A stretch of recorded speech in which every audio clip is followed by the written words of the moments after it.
살을 풀 방법은 오직 하나뿐이다. 살을 쏜 귀신을 잡는 것. 이리 시간을 지체하다 여리가 죽는다. 차디찬 강가, 을씨년스러운 공기 속에 여리의 숨이 점점 희미해집니다. 수기가 내뱉은 정체모를 검은 물에 결국 혼절하고 마는 여리. 그러자 강철이는 마지막 힘을 다해 수기를 내쫓고 목숨을 건 테마가 다시 시작됩니다. 근데 말이죠 여러분, 이렇게 심장이 철렁한 순간에 구독과 좋아요 한번 눌러주시면 귀신도 쫄아서 도망간다네요. 안 누르면 악귀가 꿈에 찾아올지도 모른답니다. 어느새 날이 저물고 여리의 얼굴은 핏기가 사라진 지 오래며 입술 또한 새파랗게 질려 있습니다. 그녀를 안고 있는 강철이는 미친 듯이 외칩니다. 몸이 식고 있어. 안 돼. 아직은 안 돼. 그러자 사라진 줄 알았던 수기놈이 저만치 강가 바위 모퉁이에서 얼굴을 빼꼼 내민 채 실실거리며 말합니다. 그녀는 이미 원한에 살이 깃들었다. 살을 쏜 귀신, 즉 수기가 여리의 몸에 저주를 남긴 것입니다. 한편 같은 시각 이정은 이성을 잃은 채 폭주하며 궁궐 내의 모든 궁녀들을 포박해 묻습니다. 지금 중정과 뱃속의 태아가 사특한 무리의 술수에 사경을 헤매고 있다. 긴 말하지 않겠다. 누가 시킨 짓인지 바른대로 고하면 내 목숨만은 살려줄 것이다. 그러나 돌아오는 건 서로 합의된 암묵적인 침묵뿐. 결국 이정은 대비를 찾아가 단도직입적으로 묻습니다. 중전이 사경을 헤매고 있습니다. 대비마마씨라면 무언가 알고 계신 것이 있을 듯하여 이렇게 찾아뵙습니다. 이에 격노하며 단호히 말하는 대비. 지금 나를 의심하시는 것입니까?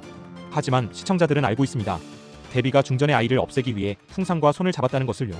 풍산은 수기를 조종해 중전을 무너뜨리고 왕실 계승을 끊어내려는 계략을 펼치고 있습니다. 우여곡절 끝에 왕실에 도착한 여리와 강철. 여리는 강철의 품에서 여전히 고통에 몸을 떨고 있습니다. 서서히 몸속을 잠식해가는 저주의 기운. 강철은 부릅뜬 눈으로 이정을 쏘아보며 말합니다. 이건 다 내 놈과 내 아들놈 때문이다. 그는 목숨을 걸 각오로 분노에 찬 기운을 뿜어냅니다. 이에 아무 말도 하지 못하는 이정. 그는 대비를 향한 의심과 왕실의 운명 사이에서 갈등하고 고민 끝에 결심을 다집니다. 중전의 상태는 점점 더 악화되고 태중의 아이 또한 위태롭습니다. 수기는 집요하게 태아를 노리고 있고 이는 대비의 저주가 확실합니다. 한편 강철은 여리를 데리고 이용하다는 도성에 숨겨진 무당촌을 찾고 그 둘을 본 무당은 단호하게 말합니다. 살을 쏜 귀신놈은 수기 중에서도 가장 악독한 녀석이다.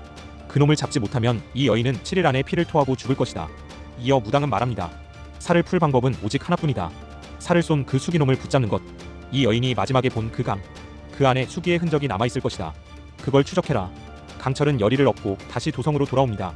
그녀는 점점 숨이 약해지고 얼굴에는 붉은 핏줄이 떠오릅니다. 다시 이정과 마주한 강철은 외칩니다.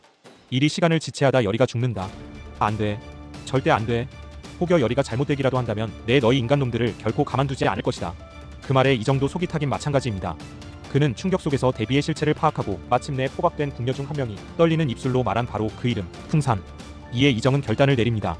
그는 다시 대비를 마주하고 추궁합니다. 대비는 모든 것을 부정하며 차가운 눈빛을 던지지만 중정과 태중의 아이가 위험하다는 진실은 더 이상 감출 수 없습니다. 궁 안에는 검은 기운이 퍼지고 여리는 점점 차가워지는 몸을 감싸 안으며 눈을 감습니다. 강철은 마지막 결단을 내립니다. 이제 방법은 하나뿐이다. 나의 야광주를 전부 쓰는 수밖에.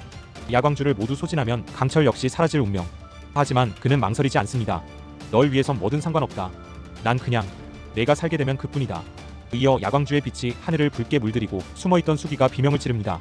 그 순간 대비가 숨겨둔 또 다른 부적이 불타며 생명의 저주가 드러납니다. 대비는 결국 이정에 의해 옥에 갇히고 저주도 함께 끝을 맞이합니다. 한편 강철은 반투명한 몸으로 여리 곁에 남아 마지막 말을 전합니다. 널 지킬 수 있어서 다행이었다.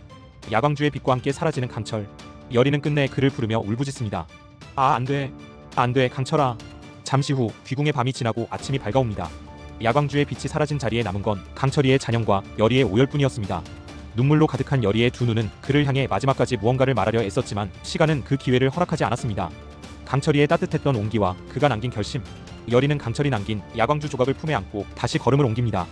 아직 윤갑의 혼령을 찾지 못했고 그녀의 싸움은 아직 끝나지 않았기 때문입니다. 널 지킬 수 있어서 다행이었다. 그 마지막 말은 여리의 귓가에서 메아리처럼 반복됩니다. 그러나 그 누구도 모릅니다. 여리의 발끝 아래 잿더미처럼 사라진 강철의 기운이 바람을 타고 조용히 퍼져가고 있다는 사실을. 반면 진짜 그림자 속 배우는 아직 모습을 드러내지 않았습니다. 여리는 문득 가던 길을 멈추고 그 자리에 무릎을 꿇은 채 자신의 손 위에 놓인 야광주의 조각을 바라봅니다. 미세하게 반짝이는 빛. 사라졌다고 믿었던 강철의 기운이 여전히 존재하고 있다는 증거입니다. 여리는 눈을 질끈 감고 마음을 다잡습니다. 이제 나 혼자서라도 끝을 봐야 해. 윤갑날이든 팔척기든 전부. 한편 대비와 풍산은 궁의 지하 감옥에 갇혀 있습니다. 왕의 자손을 모조리 멸족한다. 그게 마마의 뜻이었을 텐데 아쉽게도 일이 이렇게 되어버렸네요. 킥킥. 풍산의 비아냥대는 말에 대비는 분개합니다. 이놈이 감히 어느 안전이라고. 하지만 풍산은 알았습니다. 이제부터 자신이 해야 할 일은 이씨 왕가를 완전히 무너뜨리는 것뿐이라는 것을.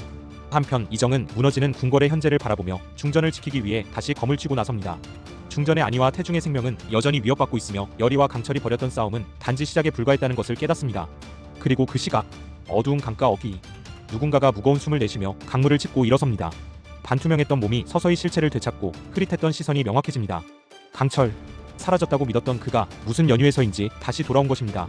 그의 손에는 빛을 잃은 듯 보이던 야광주의 조각이 붉게 깜빡이고 있습니다. 열의가 아직 위험하다면 난 돌아가야 해.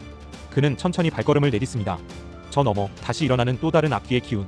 수기는 사라졌지만 팔척기는 아직 살아있고 그림자 속 배우는 더 깊은 어둠에서 그들을 기다리고 있습니다. 그리고 그 배우, 바로 배우 안내상이 연기하는 최원우 대감. 그는 왕가의 몰락을 기획한 진짜 그림자입니다. 다음 이야기는 바로 그 최원우와의 본격적인 대결, 강철의 귀환, 그리고 강철과 열의의 운명이 다시 교차하는 순간으로 이어집니다. 드리남 시청자 여러분, 심장이 요동치셨다면 지금 바로 구독과 좋아요, 알림 설정까지 부탁드립니다. 팔척기보다 더 무서운 건 다음 화를 놓치는 거랍니다. 그럼 저는 다음 예측 영상으로 다시 찾아뵙겠습니다. 드리남과 함께 귀궁의 마지막 진실을 끝까지 지켜봐 주세요. 감사합니다.